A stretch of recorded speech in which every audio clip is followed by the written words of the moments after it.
I'm a national player in martial art और मैं football, volleyball, kabaddi, kho kho ये सब भी खेलती हूँ। अभी रिसेंटली मैंने यूनिवर्सिटी गेम्स में ब्रोंज़ मेडल लिया है जो कि पंजाब में हुआ था।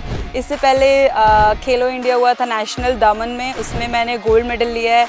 और भी मैं बहुत सारे ऐसे नेशनल इवेंट्स में पार्टिसिपेट करते रहती हूँ। I am Sania Parveen, student of B.CS AI ML in Kalinga University. I like to play sports because sports give me confidence, discipline and never give up attitude that I think everyone should have in their life to grow. You know, Kalinga becomes my first choice because यहाँ पे जो है sports और education दोनों की facilities बहुत अच्छे से प्रोवाइडेड है और यहाँ पे जितने भी फैकल्टीज़ हैं, टीचर्स हैं, वो इंकरेज करते हैं कि हम डिफरेंट स्पोर्ट्स में पार्टिसिपेट करें, अपने यूनिवर्सिटी को रिप्रेजेंट करें डिफरेंट यूनिवर्सिटीज़ में, डिफरेंट लेवल्स में। मैं खुद नेशनल तक गई हुई हूँ अपनी यूनिवर्सिटी को रिप्रेजेंट करने के लिए। As a student of B.CS AI ML and I am an athlete also, I want to represent my country in international level, and if not, I will build something using AI that will help all the Indian athletes to perform well in their respective sports.